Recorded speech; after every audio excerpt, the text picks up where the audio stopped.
Hey, I'm Father James coming back at you with Coffee with the Callers, and I'm with Father Doug Jeffers. And we are here talking today about finding hope after grief. This is a very important topic because, of course, Padre, as you and I and Father Jesse, help people through difficult moments, funerals and things like that. There are moments of grief, sadness, real difficult times that people are dealing with. Or, you're at the hospital and you're anointing someone and they just found out that they have cancer. This is a really difficult moment, and it's like a gut punch.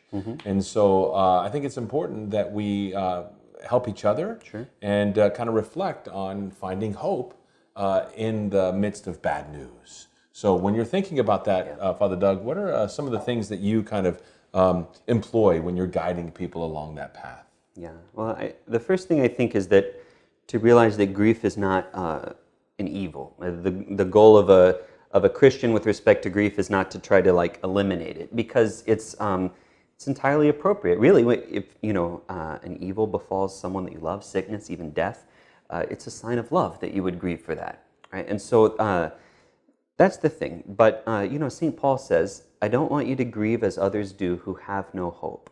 He doesn't say don't grieve, but he says don't despair. Yeah. Don't grieve as those do who have no hope. And what he means is that the hope of a Christian is ultimately fixed beyond the confines of the world. And there's no earthly tragedy that we would consider complete disaster, because we hope ultimately to come to the glory of heaven, to see God face to face. We believe in a God who can raise the dead, who can somehow bring good out of every evil situation. So the first thing is to keep that firmly in mind and not to let the grief, completely fill our field of vision.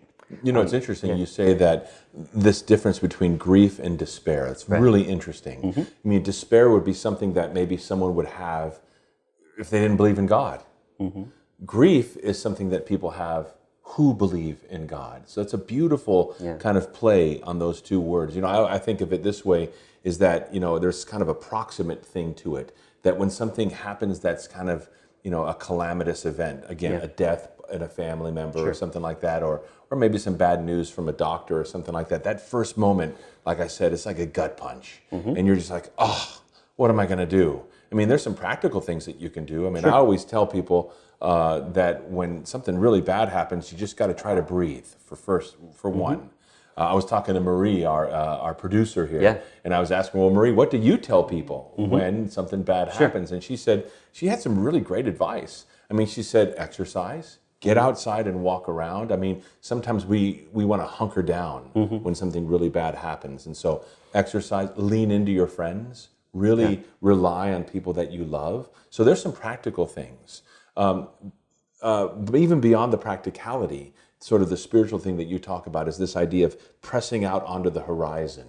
And even when we think about things like, bad moments in our lives, isn't it true that with time, pressing out onto the horizon, we always have maybe a more, a wiser perspective on what happened on that moment.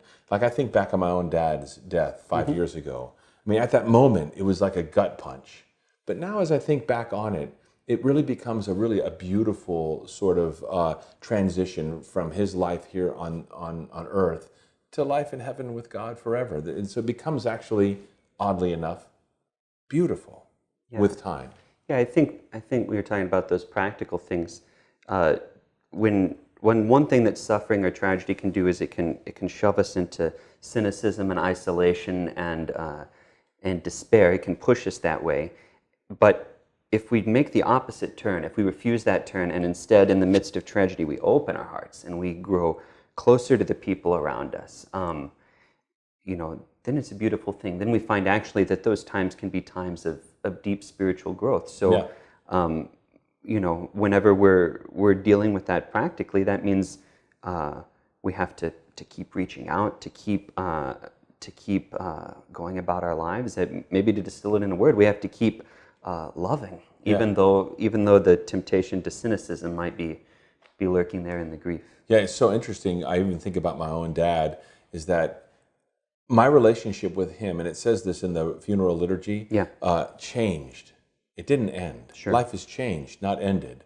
And so for me, there's a closeness that I have with him now that I actually didn't have when he was alive, because of this hope, this sense that there is something beyond the grief. And that's, of course, how we find hope in grief. So really beautiful, beautiful ideas here, and really things that you can put into your own life whenever you're helping your loved ones deal with grief. So we're glad you joined us today on Coffee with the Callers, and we look forward to seeing you on Sunday.